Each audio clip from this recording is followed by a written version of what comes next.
Alors oui, donc déjà présenté mon épouse, qui est à côté, qui n'a pas du tout les mêmes passions que moi, et pourtant on est passionnés tous les deux. Donc c'est une histoire qu'on fait durer depuis quelques temps, qu'on va encore faire durer 2 ou 3 décennies, j'espère. Et donc après on verra. Mais donc on a 2 passions différentes, donc je commence par elle quand même. C'est les roses anciennes, et donc c'est pas de ça dont je vais parler, puisque je hais les rosiers. Et j'aime l'osier qui n'a qu'un air de différence entre les deux. Voilà. Donc je vais vous parler des saules, et je fais tout de suite l'ARTA parce que je ne suis pas forcément un très bon commercial, mon épouse l'est mieux. Donc là, vous avez tout le condensé de ce que je vais vous dire là, un petit peu plus large. Et donc voilà, bref. Donc vous parlez des saules. Alors c'est un PowerPoint qui est un petit peu vieux, où du coup ça nous rajeunit un petit peu, et qui a été présenté pour un colloque qui était assez voisin, c'était sur le rôle des collections. Alors plutôt dans l'aspect pédagogique, à vrai dire. Donc ça ne change pas grand-chose, c'est à quoi ça sert une collection, et c'est vrai qu'on se pose tous la question à quoi ça sert. Surtout, plus on se rapproche de la botanique, plus on se dit que notre métier d'horticulteur est à côté de la plaque. Mais je pense que pour les botanistes, ça doit être à peu près la même chose. Plus ils font de la botanique, plus ils doivent se poser la question, mais à quoi ça sert ce que je fais si personne n'est au courant? Donc globalement, je suis à cheval sur 2 montures. Déjà donc avec encore une fois une dame qui est sur les rosiers, et donc c'est une multiple passion que j'ai, donc avec des collections CCVS dont je ne fais plus forcément partie, en tout cas au niveau financier, mais au niveau du cœur, je l'ai déjà prouvé plusieurs fois, puisque je suis président de la SAJA, la Société des amateurs jardin alpin, et je pense aussi qu'avec JBF, avec la SAJA, et avec tout ce monde-là, on peut arriver à faire quelque chose, et c'est ensemble qu'on peut y arriver. Donc je suis quand même plutôt pour le CCVS, et donc on réglera nos problèmes toujours en allant, même les problèmes financiers s'il le faut. Voilà, donc ça c'est pour dire ça. Donc voilà, en gros, à quoi ça sert, et peut-être une petite question, ou plutôt 5 questions que je vais vous reposer à la fin. Du coup, vous êtes obligés de tous vous réveiller un petit peu, parce que vous ne sortirez pas de la salle si je n'ai pas les 5 réponses.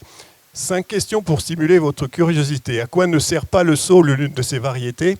Il y a un verbe, qui va avec d'ailleurs un peu d'autres choses, mais un verbe qui ne marche pas. Donc je vous laisse le découvrir, et en même temps vous allez m'écouter, donc vous allez devoir travailler avec comme dans nos processeurs, avec deux choses de chaque côté. Donc lisez, je vous pose les autres questions. La deuxième, ça sera plus facile, parce que là, on est quand même, je suis sur des horticulteurs botanistes ou des jardiniers botanistes. Alors moi, j'aime beaucoup le terme jardinier botaniste, qui me va bien et qui nous va, je pense, tous un petit peu. Donc le jardinier botaniste est censé savoir ce que c'est que la sexualité florale du saule, ou en quoi ça concerne, qu'est-ce qui est un petit peu hors norme. Bon, je vous mets un peu sur la piste, hein, le kiwi fait à peu près la même chose. D'où vient le saule pleureur? Ça, c'est un petit peu plus difficile. Il faut avoir fait, mais Hommes et Plantes est très fort là-dessus, sur l'histoire des plantes, l'histoire de ces plantes qui ont migré, qui nous viennent souvent de l'Est. Et là, je vous mets aussi un petit peu sur la piste, ça ne vient pas forcément d'Angleterre. Enfin, vous allez voir la réponse. Quel chef d'État français est-il particulièrement inspiré?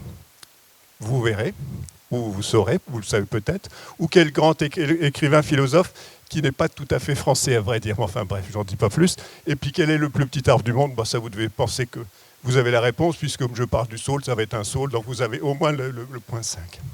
Bon, donc alors voilà, il y a un petit chapitre, comme ça on va parler de l'histoire des saules, donc de l'osériculture. Alors pourquoi de l'osériculture? Je suis champenois, mais je suis du Grand Est, donc je suis chez moi ici, comme les Alsaciens, qui ne sont pas toujours très au courant, qui font partie de ma région. Mais là, on est entre Lorrain, donc ça va. Je pense qu'il y a quand même Frédéric qui est un petit peu alsacien, mais il doit être aussi du Grand Est comme moi. Donc l'osier et la tradition de l'osier est quelque chose de très champenois. Avec, qu'est-ce qui peut me dire d'ailleurs où se trouve l'école nationale de vannerie? Oh, bah si. Voilà, donc il y a plein de gens du Grand Est. Et donc c'est en Haute-Marne, c'est en Champagne. C'est vrai que c'est plus près de Dijon que de Châlons ou de Reims, donc presque bourguignon. Mais donc c'est là qu'on forme les vanniers.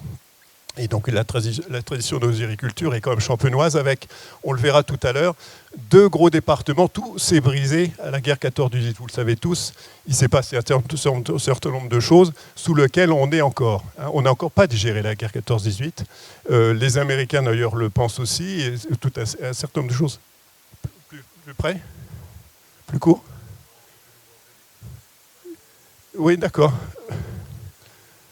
D'accord. Donc plus court.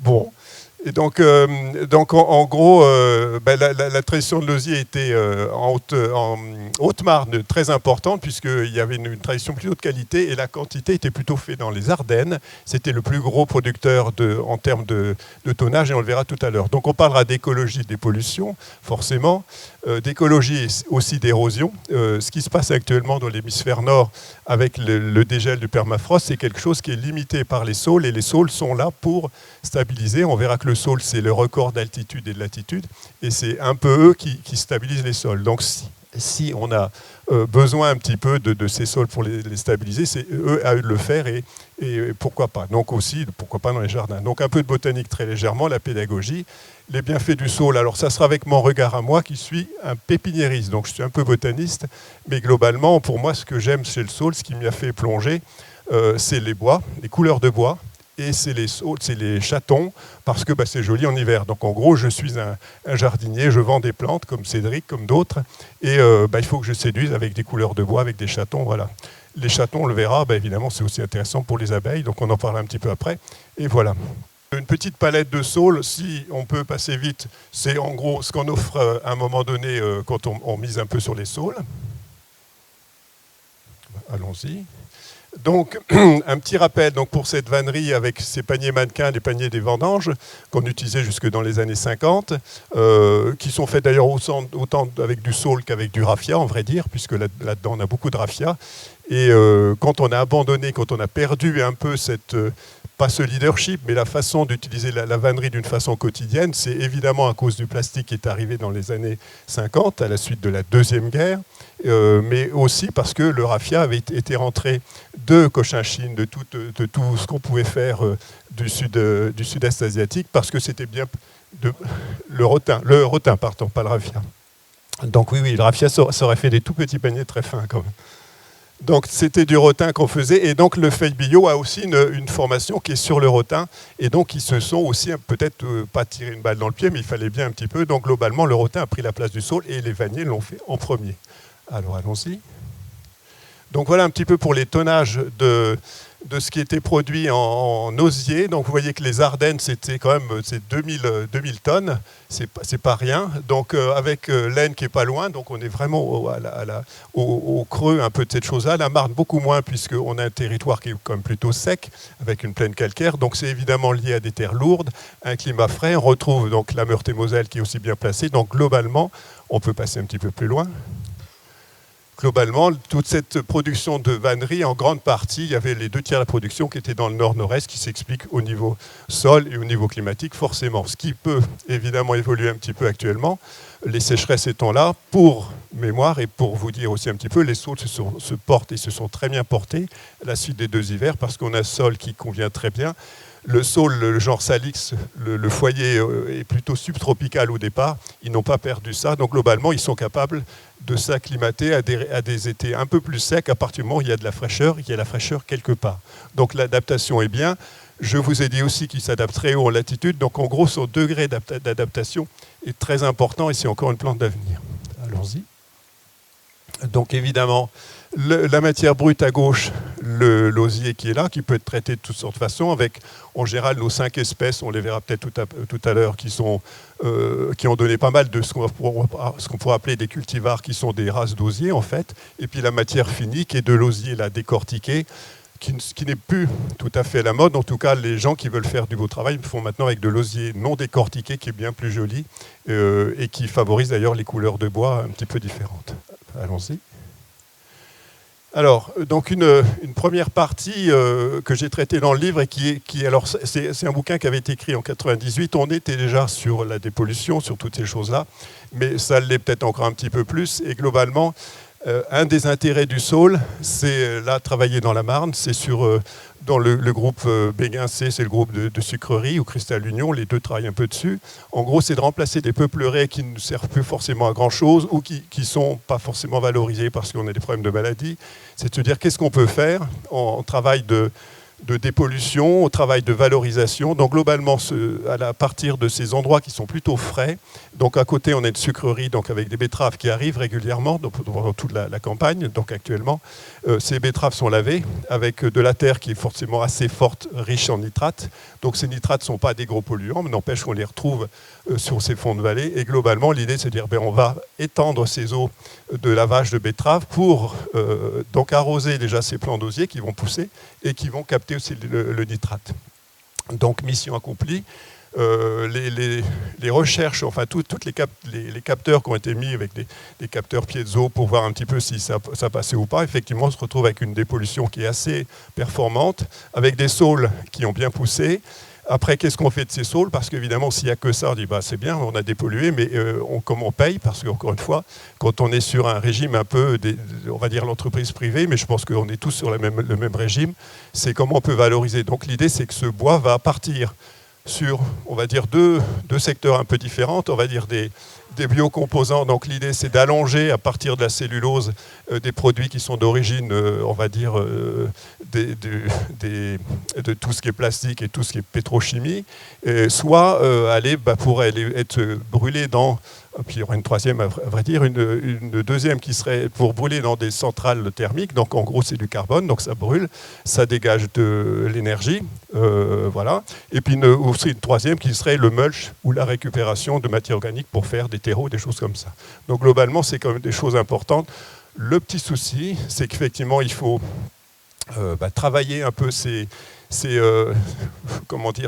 espèces d'aspects de vulgarisation. Et l'idée, c'est de montrer, c'est d'avoir des centrales qui puissent travailler avec ça. Donc, c'est quand même des petites centrales électriques. Et globalement, on n'est encore pas ça. Les grosses centrales ne peuvent pas s'adapter forcément. Donc, c'est encore un petit peu compliqué. Mais il y a je crois qu'il y a une mairie, une assez grande mairie en Bretagne qui tourne maintenant avec ça et qui récupère son sol et qui s'en sort très bien. Donc, il y a aussi des beaux exemples certainement à mettre en œuvre. Voilà, il faut mettre tout ça un peu en route. Voilà. Donc voilà à gauche les boutures qui sont plantées. On a vu tout à l'heure, c'était des grands osiers qui sont coupés. C'est des machines qui sont en général, c'est plutôt les Scandinaves qui sont leaders là-dessus. Donc à gauche, donc, on a des boutures qui sont plantées. Ça, c'est quelques mois après, donc au mois d'automne, en automne. Globalement, c'est très satisfaisant en reprise. Là, un des petits soucis, c'est que l'arrosage est plutôt mis en dessous. Donc, c'est des tuyaux qui sont des espèces de tuyaux percés qui irriguent. Et je ne vous dis pas, dans des terres très lourdes, vos tuyaux, quand vous passez avec des tracteurs qui font 5 ou 10 tonnes, au moment de l'arrachage, les tuyaux sont... Donc, du coup, il y a certainement amélioré un petit peu les choses, mais globalement, c'était pas mal. Mais il y a ces petites choses-là à faire. Voilà. Donc, alors maintenant, passons à l'écologie et l'érosion. Donc là, je vous montre une espèce de forêt de baguettes. Encore une fois, l'idée, pour ma première, au début, c'est un petit peu la couleur des baguettes. Donc, on trouve des jaunes, du rouge, du blanc, du noir. On en voit un petit peu toutes les couleurs. Voilà. Donc, l'érosion, alors, vous connaissez le lac d'Uder, qui est donc à la limite entre Lorraine et ici, Haute-Marne, Marne et Meuse. Donc le lac d'Uder est un lac qui est vidé de temps en temps, et c'est toujours assez joli au moment du vidage du lac de voir un peu ces saules qui sont un petit peu avec ces racines, d'espèces de racines, on ne va pas parler de bayou, mais c'est des choses qui ressemblent un petit peu et qui s'enracinent là et qui sont prêtes à repartir et vont pouvoir s'adapter à des espèces de grandes battances. Et c'est un des intérêts de ces saules, c'est cette faculté avec ces racines à stabiliser et à maintenir.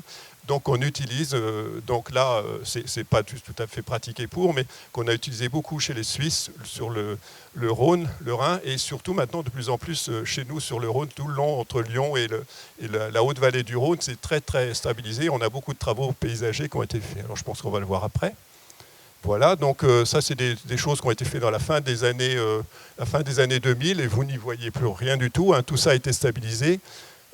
En gros, l'enrochement caillou, c'est bien, c'est costaud, mais la terre s'en va petit à petit, et du coup les roches s'en vont aussi. Juste le stabiliser avec des plantes halophytes ou des plantes de berge, si la puissance est trop forte dès le début, les plantes n'ont pas le temps de s'installer, donc le mixte des deux, et en général, c'est plus satisfaisant. Donc il y a de très gros chantiers qui ont été réalisés et qui sont admirablement réalisés. Voilà, donc il faut savoir faire, il faut trouver des blocs de variétés, et voilà. Allons-y. Donc ça c'est un niveau plus, on va dire, paysager ou ludique. Donc une petite base nautique où des saules ont été tressés. On voit vaguement, je ne sais pas si on voit là, c'est pas drôle. Oui, non. Bon, c'est pas grave, c'est moi qui l'ai fait passer. Bah, du coup, je sais peut-être le faire passer maintenant. J'avais pas appuyé sur le bon. Donc, c'est à peu près la même chose sur un site qui est beaucoup plus proche de chez nous, le long d'une petite rivière qui donc, se jette dans la Marne à Épernay. Ce sont des talus qui ont été stabilisés, qui en même temps ont été faits avec des rouleaux d'halophyte, c'est-à-dire des rouleaux faits avec des toiles, des tissés biodégradables, dans lesquels on peut mettre des carex, des iris, des tifas, des choses comme ça. Et le saule est là pour avoir ce côté ligneux qui va stabiliser plus vite. Donc là, on a une espèce de petites marches qui ont été façonnées et qui sont, encore une fois, très résistantes dès le début et qui, en fait, s'ensauvagent très rapidement. Et c'est aussi l'intérêt entre ce traitement qui pourrait paraître horticole et botanique. À partir du moment où on suit les bonnes espèces indigènes, c'est quelque chose qui accélère un peu le processus naturel.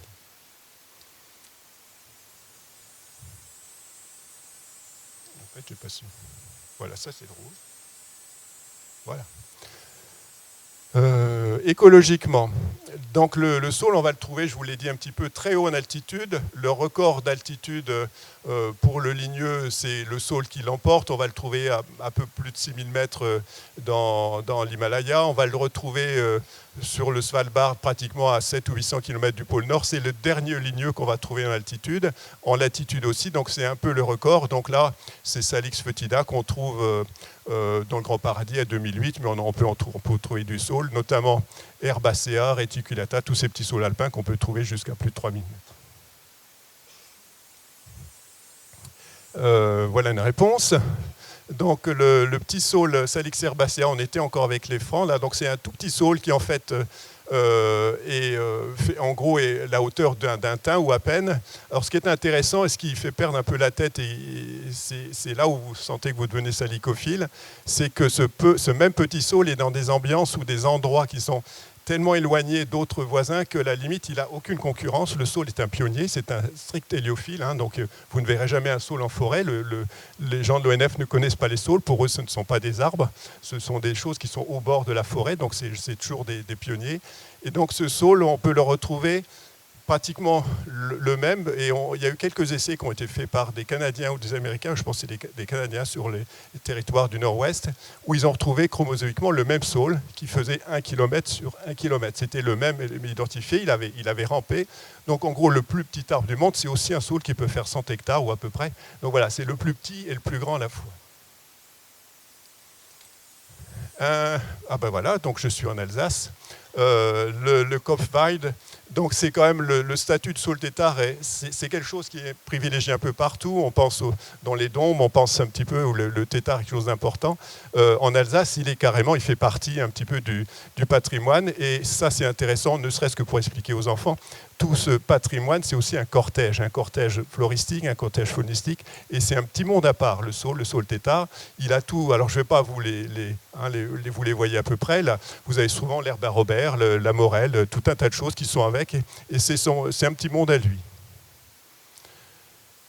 Ce qui fait un petit peu quelquefois, alors on a passé la mode et heureusement, ce qui a fait un petit amour des saules tétards, c'est qu'il s'est vendu à un moment donné des saules tétards, et les gens en fait, alors les bons pépiniéristes, en tout cas ceux qui étaient un peu compétents et un peu opportunistes aussi, vendaient des espèces de gros plançons qui plantaient, donc les racines faisaient à peu près ce qu'il faut en 1 ou 2 ans, et vendaient un tétard tout fait.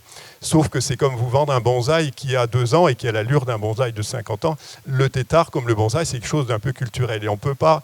Enfin, ça me semble un peu une image pas tout à fait juste, ou en tout cas pas tout à fait réaliste, parce que le saule n'a pas du tout l'enracinement qu'il a, forcément. Et donc, ça sont des saules. Alors, je ne suis pas sûr que ça ait bien vieilli, mais globalement, il y a une petite mode à un moment donné où les gens voulaient des tétards, mais des tétards qu'ils achetaient en jardinerie, un peu comme ces grands pieds de vigne qu'on achète qui viennent d'Italie. Alors, l'écologie toujours, d'où viennent les saules? Je vous ai parlé en latitude, des lieux plutôt frais, mais aussi dans les oasis et les oasis froides. En gros, si vous allez à Marrakech, si vous allez au Sahara, vous allez trouver des oasis qui sont faits, je ne vous pose pas la question, vous savez, c'est des palmiers qui sont là, c'est cette famille. Si vous allez dans des déserts froids, si vous avez le bassin du Tarim, vous allez dans le Taklamakan, vous allez dans le désert de Gobi, ou là simplement en Arménie, si vous n'avez pas de palmiers, il fait trop froid, même actuellement, il c'est encore des moins 15, moins 20. Donc ce qui fait le boulot à la place du palmier, pour aller chercher l'eau au fond, c'est les salicacées, c'est les saules et les peupliers. Et quand vous descendez sur ces espèces d'oueds un petit peu, c'est toujours la même famille, les salicacées qui font le boulot, qui vont chercher l'eau. Donc encore une fois, culturellement, de la même façon que le bambou pour les régions du sud-est asiatique, on va dire l'eucalyptus pour la Tasmanie et en gros l'Océanie, le saule est aussi quelque chose qui, dans l'hémisphère nord, est important et soumis. Alors c'est un peu l'arbre, le chêne est un peu le haut du panier, mais le saule est le bas. Et pour les Celtes, le saule comme le chêne, c'est des plantes qui sont, encore une fois, le saule c'est le pionnier, c'est l'éclaireur, c'est la main-d'œuvre. D'ailleurs, on ne dit pas de l'osier, on dit de la bonne osier, pour vous dire que c'est du quotidien, c'est un peu du féminin, ça sert à tout. Et globalement, l'idée de ce saule, c'est que voilà, on a quelque chose qui est du quotidien, qui fait partie de notre vie, et qu'on a un peu oublié parce que, c'est pas un arbre de collection. Et puis, alors, un petit peu de botanique avec les deux ancêtres, puisqu'en fait, ça a un peu changé, parce que 98, les salicacées n'avaient pas pris une partie d'un certain nombre d'autres plantes qui sont arrivées dessus et que j'ai un peu oublié. Mais globalement, il y a deux autres genres qui sont très proches du saule. Il y a Toisouzou et Chausénia, qui sont en fait regroupés dans les salix maintenant. Encore une fois, il y a pas mal de salicacées qui ont intégré. Alors, si des botanistes peuvent m'aider un petit peu, quelles nouvelles salicacées qui sont arrivées? Des choses qui étaient dans un genre. Voilà, les flacourtiacées. Voilà. Alors, donc les plantes sont dioïques, donc avec fleurs mâles, fleurs femelles. Donc le chaton mâle, évidemment, vous le voyez à gauche avec son petit filet, il étamine en général deux anthères, sauf que vous avez 3 triandras, 5 pentandras, donc vous avez Salix triandra, Salix pentandra, mais la grande partie sont plutôt à deux sacs polliniques. Et puis à gauche, donc le pistil, stigmate, voilà, donc en gros, pied l'un ou l'autre. On va le voir un petit peu plus tard, c'est exceptionnel. Donc voilà, on retrouve un petit peu quelques photos. Le premier, donc évidemment mâle, deuxième stigmate, pistil. Après, on a aussi le 25, c'est des mâles, donc là, un triandra. Donc la beauté des chatons, c'est un peu ce qui m'a attiré en premier et c'est aussi un rôle important pour les abeilles, notamment avec le marceau qui est quand même le premier saule à fleurir ou quasiment, en tout cas indigène, même si on a des Chinois qui sont un peu plus rapides, et puis avec le noisetier et avec le cornouiller mâle qui sont les 3 plantes qui vont nourrir les abeilles et faire plaisir aux apiculteurs. Donc les femelles, donc là on voit des pistils de la guérie. Et puis quelques exceptions, et je confirme à tout prix une chose sur les collections. L'intérêt des collections, c'est de regrouper des plantes et de dire ça c'est différent, et puis ça c'est la même chose. Et quelquefois on a 3 plantes différentes, c'est la même chose, et les collections sont vraiment intéressantes pour ça. Et ça par contre, on a 2 noms ou 3 origines qui donnent, alors, comme les cotonastères qui sont les mêmes, mais qui sont différentes, et c'est intéressant d'avoir les collections, même si c'est qu'un travail d'observation, c'est intéressant. Un petit clin d'œil donc à M. Zeller et à Frédéric Tourné à Strasbourg. Les rôles de collection, c'est que moi j'ai commandé des cotonastères, ou plutôt des graines. J'ai fait une petite collection que je voulais adapter. Et Olivier Philippi, que vous connaissez tous, a été intéressé. Et du coup, moi je lui ai rétrocédé des choses, les graines que j'ai semées, parce qu'à Montpellier, il n'avait pas la vernalisation nécessaire. Et je lui ai donné pour qu'il fasse des tests sur des rusticités par rapport au sec. Donc voilà. Comme quoi, les collections marchent bien. Alors, je vais un peu plus vite. Donc, l'atelier bouturage, ça, c'est pour les petits parce que c'est un arbre magique qui bouture tout seul. Donc, c'est intéressant de montrer ça aux enfants. Le tressage qui a été un peu à la mode et qui, peut-être tant mieux, a été un peu oublié parce que c'est un phénomène qui a été peut-être trop utilisé, surtout pas tout à fait toujours respectueux des endroits et surtout des lieux où les plantes souffraient de soif très rapidement. Donc, ces boutures, évidemment, ont besoin d'eau la première année. Donc ça, c'est un petit événement qu'on a amené de temps en temps, une fois par an, qu'on appelait Solitude. Évidemment, donc nos collections, c'est entre 3 et 400. Alors, je vais dire accession, effectivement. Jusque-là, je disais taxon, mais je vais dire accession. Donc, avec un certain nombre de choses, dans des récoltes pas forcément très exotiques, on n'a pas été chercher très loin, mais 350 espèces avec une capacité d'hybridation qui est presque possible entre chaque. Ça fait 350 puissance 349. Je ne vous dis pas le nombre de possibilités. Donc, globalement, à chaque fois qu'on tourne un petit peu, je regarde les bois, les couleurs, les feuilles, je ramène des boutures. Donc, j'ai un certain nombre de choses indigènes qui sont différentes. Donc les échanges, on en a un petit peu parlé. On a beaucoup échangé avec les Tchèques, avec lesquels on partage pas mal de goûts. Alors pour mémoire, j'ai une collection de saules, j'ai une collection de spirés qui est aussi au meilleur niveau français, si ce n'est européen. Et puis j'ai deux autres collections. J'avais les Caragana, que j'ai un petit peu abandonné, ou plutôt qui m'ont abandonné. Et puis les saxifrages à feuilles, ce qu'on appelle incrustations, les saxifrages paniculata, que j'ai toujours gardés et qui sont maintenant à 1000 mètres en Haute-Savoie. Alors, je veux passer aussi sur la tétraploïdie, la diploïdie, c'est aussi sur les saules, c'est quelque chose qui est efficient et qui permet d'avoir d'ailleurs des hybrides possibles en sachant ça, c'est 2N, 4N. On peut avoir quand même des choses qui s'hybrident très bien et d'autres moins bien. Encore une fois, c'est assez compliqué. Voilà donc l'apiculture, donc plutôt au pollen, donc plutôt aux fleurs mâles. On n'oublie pas quand même en bas à droite que les fleurs femelles ont du nectar, donc les abeilles sont aussi intéressées. Alors, donc, je vais passer très vite, mais globalement, ça parle de l'acide salicylique, autrement dit de l'aspirine.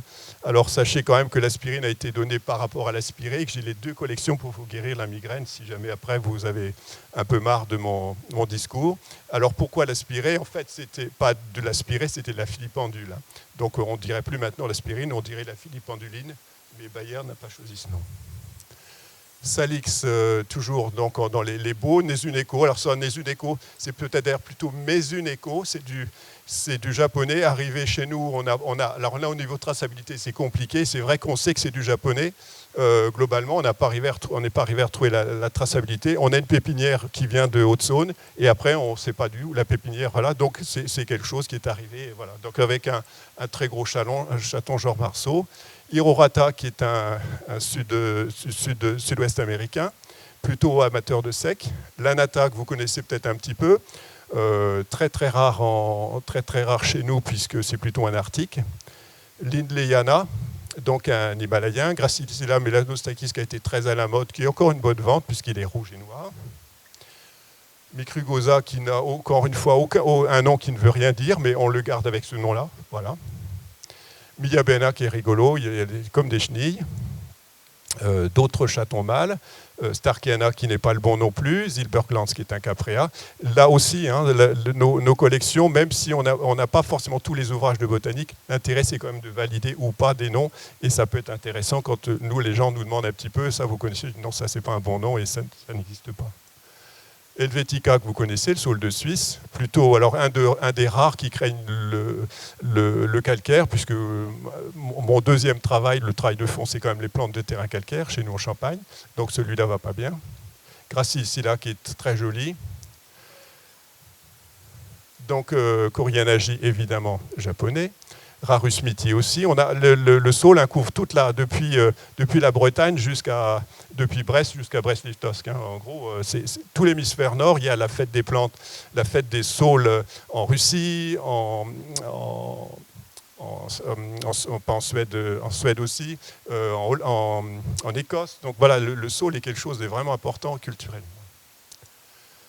Les bois, les couleurs, donc bois rouge, le bois noir de Myrcinifolia. Il y a des blancs, il y a du jaune, Medvedevi avec ses écorces qui se desquament. Les jeunes feuillages sont très intéressants et ça, les paysagistes commencent à ou à découvrir. On a des très beaux jeunes feuillages qui sont vraiment intéressants. Des feuillages variés aussi, Longifolia, le petit saule, ce qu'on appelle le saule de Napoléon, en bas à droite. Magnifica, qui est un des saules les plus demandés et un des plus compliqués. Alors, j'aime beaucoup Magnifica, mais ça m'énerve un petit peu parce que ça fait 3 fois que je le plante dans le jardin. Je le garde très peu de temps, alors qu'il est à Berlin, par exemple, qui pousse bien. Il y en a un autre qui m'énerve encore plus, c'est le Salix, le saule crevette. C'est parce que ça a été une vente phénoménale et celui-là ne pousse pas dans le jardin. En gros, ceux que vous voulez, ou ceux que nos clients veulent en tout cas, c'est ceux qui ne poussent pas. Mais ça, c'est comme le bonheur, quand on l'a, on n'en rêve plus. Les feuillages juvéniles, je continue. Donc, par exemple, à gauche, Salix pirifolia en feuillage juvénile et à droite en feuillage développé, comme quoi un herbier, notamment un herbier de feuilles, s'il n'est pas fait au bon moment, ne veut rien dire. Donc, les herbiers, d'ailleurs, la classification des saules et maintenant de beaucoup de plantes reprend les feuillages plutôt que de se baser sur les fleurs. On essaye de voir tout, après la molécule, dans tout ce qu'on veut, les chromosomes, mais voilà, c'est important les feuillages aussi. Salix lanata, donc qui est joli. Farghesi, alors avec les 3 plus demandés, qu'on nous demande toujours, Farghesi, Mupinensis et Magnifica. Voilà. Alors adaptation, je passe très vite. À gauche, avec un peu de poils et tout ce qu'il faut pour lutter un peu contre le froid, les nuits en tout cas. Et en été, vous avez Salix reticulata qui a sa livraison d'été. Il n'a plus besoin de ses poils, il a développé son feuillage. Il pleut, il se développe et tout. Quelques feuillages pris dans le jardin de la Prelle. Bois et feuillage. Le grand Salix alba argentea ou saule blanc royal aussi. Le reticulata, on voit que les pores sont quand même assez variés. On a beaucoup de petits saules alpins arctiques et encore une fois, je me représente aussi en tant que président de la SAJA. Moi j'aime beaucoup les petites plantes alpines rampantes et toutes ces choses-là. Donc vous voyez des pores différents. Cashmeriana qui encore une fois botaniquement n'a pas de valeur, mais tant que je n'ai pas de nom, je garde ces choses-là en disant voilà, le nom n'est pas bon, mais c'est ça que j'ai et je peux dire d'où ça vient. Donc c'est encore une fois la traçabilité qui est importante. Fragilis bullata qui est tout en boule. Donc les saules pleureurs ou affiliés, les tortueux, donc il y en a 4 ou 5 au moins. J'avance. Donc le saule tressé, je vous en ai parlé un tout petit peu à gauche. Voilà. En bas à gauche, on a fait quelques petits voyages botaniques aussi, notamment au Kyrgyzstan. C'est à peu près c'est la seule chose qui pouvait ressembler à de l'art du jardin correspondant à nous, c'était justement une haie de saule. J'étais très fier. Ça supérait des champs de pommes de terre, de haricots, de choses comme ça. Mais voilà, il y avait une petite haie de saule et on se disait, voilà, il est en train de clore son jardin. Et puis donc il y a évidemment les choses un peu plus land art ou un peu de sculpture artiste en bas à droite de Laurent Weiss. L'école tchèque, alors je passe vite parce qu'encore une fois on a beaucoup échangé, on a beaucoup de points communs avec ces jardins. Voilà, les tendances un petit peu feuillage et graminées. L'art des jardins en Champagne, donc du saule tressé, tout en plessis ou après en maintien de talus. Voilà, des choses plus exigeantes, on va dire moins écologiques, dans le sens où ces saules-là tressés en sec nécessitent évidemment peu d'entretien, puisque le saule va se biodégrader évidemment très vite aussi. Et puis je crois que c'est quasiment la fin, donc un peu de poésie. Et voilà, j'ai fini, merci.